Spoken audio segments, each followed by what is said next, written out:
वाराणसी के कचहरी परिसर के बाहर इस वक्त होली मनाया जा रहा है और आपको बता दें कि होली नहीं है, लेकिन एक चीज़ हो गई है जिसको लेकर के आज यहाँ पर सब खुशियाँ मना रहे हैं। दरअसल आपको बता दें कि पिछले दिनों आपने देखा था कि यूजीसी का जो नया कानून था उसको लेकर के सवर्ण समाज के लोग लगातार विरोध कर रहे थे। अब इसमें सुप्रीम कोर्ट के द्वारा नया आदेश भी आ गया। बताते चले आपको कि यूजीसी के इस नए कानून पर रोक लग गई है और आप देख सकते हैं हमारे पीछे सभी लोग कितने यहाँ पे खुश नजर आ रहे हैं। होली मनाई जा रही, क्या कहेंगे आप? मेरा नाम एडवोकेट सारिका दुबे है और निश्चित रूप से हम खुश हैं क्योंकि हम चाहते थे कि हमारे देश में जो हमारे भाई और बहनों के बीच में जो बंटवारा करने का काम हो रहा है, कहीं ना कहीं उन्हें बांटने का काम हो रहा था।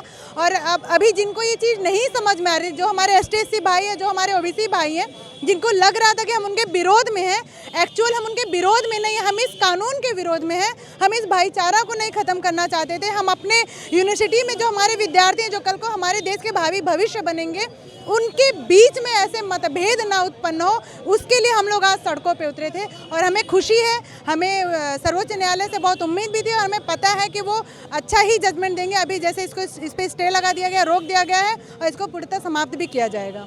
आगे ये लगता है कि समाप्त हो जाए, समाप्त किया जाएगा या संशोधन किया जाएगा, जो भी हो। एटलीस्ट उन्हें ये तो पता है ना कि ये गलत है और इससे असमानता उत्पन्न हो रही है, तो इसको समाप्त करना ज़रूरी है। अच्छा देखिए, जब यूजीसी का जो ये नया कानून आया तो किस तरीके से इसे देखा गया, किस तरीके से ये लोगों को अलग कर देता?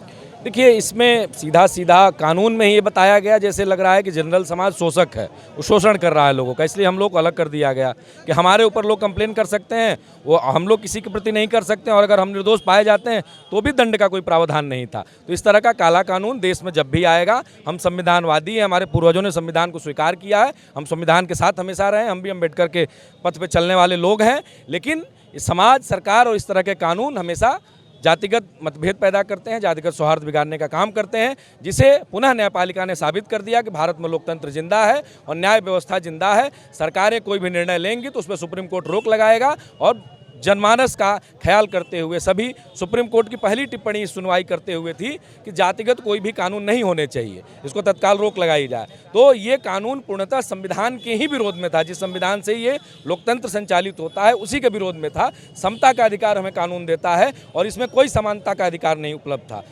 डिस्क्रिमिनेशन ऑफ यूजीसी, इसके साथ यही प्रोटेस्ट चल रहा था। तो ये सवर्ण समाज के साथ डिस्क्रिमिनेशन था।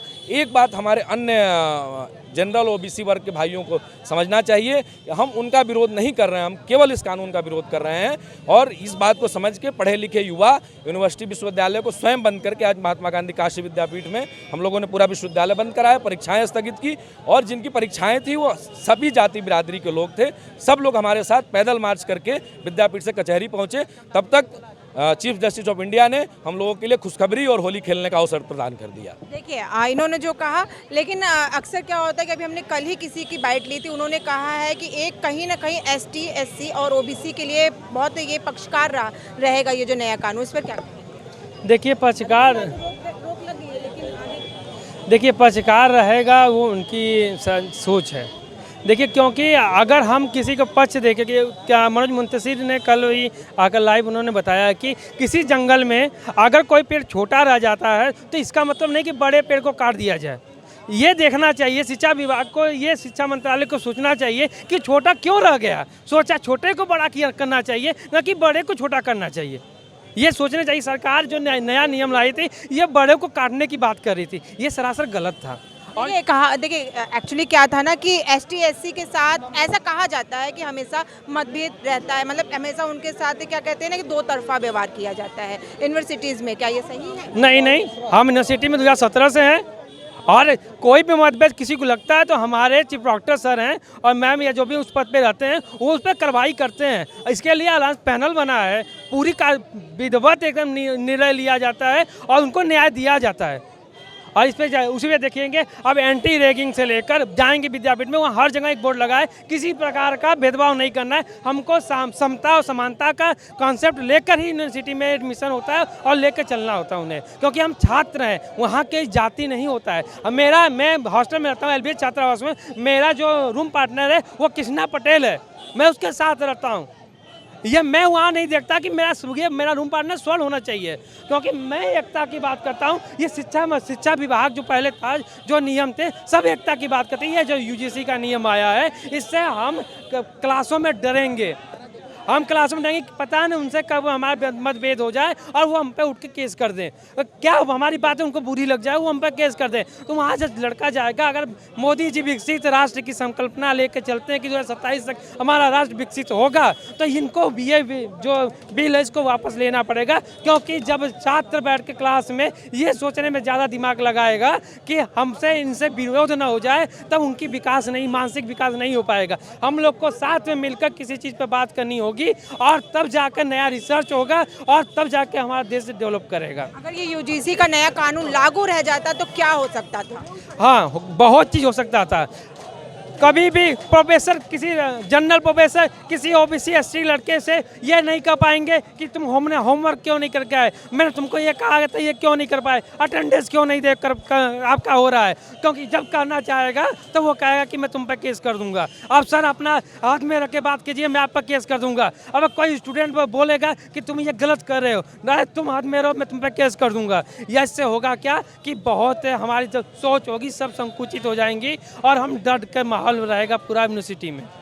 देखिए अभी क्या है, आप देख सकते हैं कि हमारे पीछे यहाँ पर होली तो मनाई जा रही है, साथ में यहाँ पर जश्न का माहौल है। वजह है कि यूजीसी के इस नए कानून पर रोक लगा दी गई है और काफ़ी खुश नज़र आ रहे हैं लोग यहाँ पर होली खेलते हुए। यहाँ पर अपनी बातों को ये लोग रख रहे हैं। तो कहीं ना कहीं आपको बता दें कि लोग यहाँ पर बहुत ही खुश नज़र आ रहे हैं। उनका कहना है कि जिस तरीके से यूनिवर्सिटीज़ में जो ये नियम लागू किया गया है, कहीं ना कहीं आपसी मतभेद हो सकता था। दो वर्ग के लोग अगर पढ़ रहे हैं तो आपस में मतभेद कर सकते थे। कहीं ना कहीं शिक्षा पर इसका बहुत बुरा प्रभाव पड़ सकता है। देखिए कुछ और लोग भी जुड़े हैं जिनसे हम बात करेंगे और जानेंगे कि आज जिस तरीके सुप्रीम कोर्ट ने यूजीसी को लेकर जो नया नियम था उसको लेकर जो आदेश दोबारा दिया, क्या नहीं, सबसे पहले तो मैं पूरे बनारस की तरफ से और सभी सवर्ण समाज, हिंदुस्तान के सभी सवर्ण समाज की तरफ से माननीय सर्वोच्च न्यायालय के प्रति हार्दिक आभार और बहुत बहुत धन्यवाद प्रेषित करना चाहूँगा आपके माध्यम से। ये जो काला कानून लाया गया था, इस कानून के साथ हमें समस्या नहीं थी। इस कानून में जो प्रावधान थे जिनमें सवर्ण समाज को पूर्व में ही दोषी मान लिया गया था, हमें उसके खिलाफ आपत्ति थी। और आज माननीय सर्वोच्च न्यायालय ने इस कानून पर 19 मार्च तक रोक लगाते हुए कहीं ना कहीं हमारे समाज के बच्चों के साथ, उनके भविष्य के साथ खिलवाड़ होने से बचा लिया है। इसके लिए बहुत बहुत धन्यवाद। यानी कि कहीं ना कहीं ये जो कानून था ये बहुत दिक्कत देता है। अगर ये कानून यथास्थिति लागू हो जाता तो निश्चित रूप से हर विद्यालय, महाविद्यालय, यूनिवर्सिटी में हमारे सवर्ण समाज के बच्चों के साथ जातिगत दुर्भावना होती, हमारी लड़कियों, हमारी बच्चियों के साथ छेड़खानी के मुकदमे बढ़ते और वो बच्ची किसी से शिकायत भी नहीं कर पाती, क्योंकि अगर शिकायत करती तो इस यूजीसी के नियम के तहत उसको फंसाकर उसे विश्वविद्यालय, महाविद्यालय से बाहर निकालने की धमकी दी जाती। इसलिए ये जो काला कानून हमारे बच्चों के साथ भेदभाव करता, जिन पिछड़े वर्ग के छात्रों के साथ हम एक थाली में बैठकर खाना खाते थे, आज हमें बांटने का काम ये कानून कर रहा था। कैंपसों, विद्यालयों में ऐसा कुछ भी नहीं है, ऐसी दुर्भावना नहीं है। मैं आपको बताना चाहूँगा, ऑन रिकॉर्ड अगर देखा जाए तो पूरे हिंदुस्तान में 4.5 करोड़ छात्र छात्राएं हायर एजुकेशन में पढ़ाई कर रहे हैं और उनमें मामले कितने आए? माननीय सर्वोच्च न्यायालय ने स्पष्ट किया था कि 378 मामलों की शिकायत हुई है। अगर 4.5 करोड़ छात्रों में से 378 मामले आते हैं तो ये देखा जाता है कि भाई ये बहुत ही नगण्य है। 10 लाख में एक मामला अगर आ रहा है तो इस मामले के आधार पर करोड़ों छात्र छात्राओं का, सवर्ण समाज का भविष्य अंधकार में डालना ये बिल्कुल ही नाजायज था, ये बिल्कुल अनुचित था। और आज विधिक रूप से इस पर रोक लगाकर माननीय सर्वोच्च न्यायालय ने ये दिखा दिया है कि सत्यमेव जयते। देख सकते हैं आप, हमारे सामने हनुमान चालीसा चल रहा है। यहाँ पर सभी लोग खुशियाँ मनाते हुए, होली खेलते हुए, हनुमान चालीसा का पाठ करते हुए यहाँ नजर आ रहे हैं। आप जानते, आपने पिछले दिनों देखा था कि ये सारे लोग धरने पर बैठे हुए थे डीएम पोटिका के पास। आज जैसे ही ये खबर सामने आई कि जो यूजीसी का ये जो नया कानून है इस पर रोक लगाई जा रही, तुरंत ये बाहर आते हैं, होली मनाते हैं और आप देख सकते हैं कि यहाँ जश्न मनाया जा रहा है। तो आज की खबर में बस इतना ही। ऐसी खबरों को देखने के लिए आप जुड़े रहे हमारे चैनल रणभेरी न्यूज़ के साथ। मैं सुमलता, कैमरा पर्सन अमित के साथ। धन्यवाद।